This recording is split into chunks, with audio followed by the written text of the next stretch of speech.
Wow.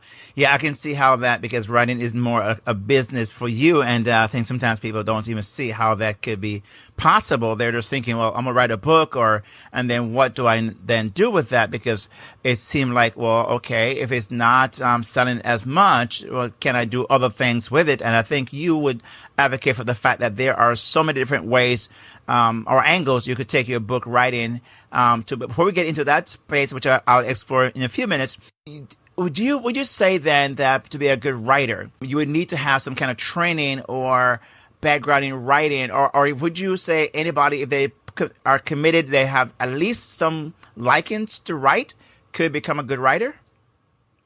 Yeah, I mean, it's one of those things where I don't think it's a natural. I mean, maybe a few people are naturally born with it, but it's a skill that you can develop. It's also a skill that you can hire out a lot of pieces to. So even if you want to become an author, but you're not a good writer, that's one of the reasons why at Book Launchers, the first step is working with our writing coach. Our writing coach will work side by side with you to make sure that, you're getting the best possible work out of yourself as possible. And also, they'll edit along the way. But a lot of things are fixed in editing. My book even, and I've done a ton of writing and I've worked at the craft, the editor still totally slaughtered my book, but made it much, much better. So it's something that, yes, I think the more you do it, the better you get. But if you want to write a book, I wouldn't let the fact that you think you're not a good writer stand in your way, because there's so many ways to tackle it. You can speak your book and get it transcribed. And again, hire a professional editor and they'll go through it and make it, they'll bring the best out if you get the right editor. And you can go that route, or you can work at writing, but get coached or get help. Because it's a lot of work if you're just going to sit down and think you're going to write a book tomorrow and you're not a writer. I like your mentioning, because I'm a speaker who writes, and I love the idea of speaking and then having it, transcribe and then go and do the cleanup from there. But I also like the fact that, a person who, for me, that, speaking is more my strength. And I realize that, by me writing, and I don't write it as often as I should, but the more I write, it seems like it's almost like a muscle being developed. And I'm not sure if there's any correlation between writing a lot and just becoming a better writer over time, or do you have any kind of science or any kind of reference to that? No, but I can say, the phrase practice makes perfect. Yes. It's not true, right? If you just keep doing it over and over, but you're terrible over and over, you're not getting better. Exactly.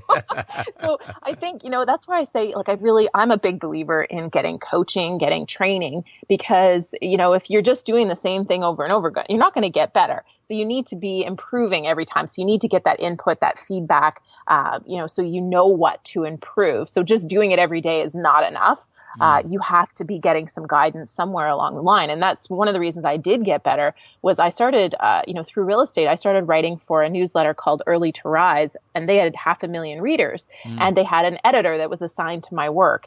And at first, none of the words I wrote stood, it ended up being what was published, through the editing process, my articles got ripped to shreds. But because of her input, I started to learn how to be a better writer. Without that input, I would probably still be writing in the exact same way I was writing, 15 years ago, and it wouldn't be better. So that's kind of a long answer to your question, but it's something I really believe is a lot of people think if they just do it every day, they'll get better, but I don't believe that.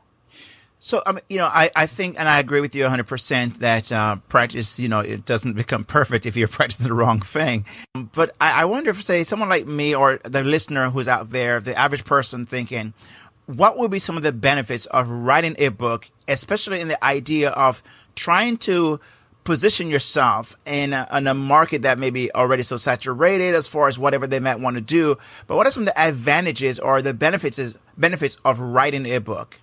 Oh, yeah, this is a juicy question. We could talk about this for a while, but I'll try to hit a few key points. First of all, when you're talking about career, so when you have a business, it's pretty straightforward in terms of the benefits of the book. But if somebody is a professional, maybe they're looking at it from their career perspective and not necessarily sure of the benefits.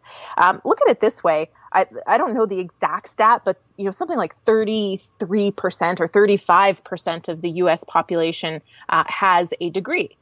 how many of those people have written a book, right? It's less than 1% of the population has written a book. So if you want to stand out immediately as an expert in your field and get paid more money, you need to have a book. Whether anybody's actually bought the book is a different story, and it leads to a different objective.